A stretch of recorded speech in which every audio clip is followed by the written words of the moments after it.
Here I have Nokia 5310 2020, and today I'm going to show you how to remove battery from this device. So to do this, firstly you have to remove back cover from your device.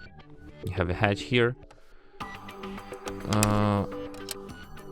and here you can see the battery. Just take it like this and voila. Here is the battery, here is the device, and now it's removed.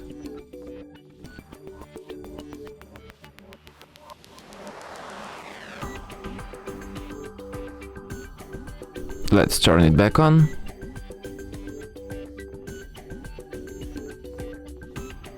And that's it. Thanks for watching. If you find this tutorial useful, don't forget to hit that like button and subscribe to our channel.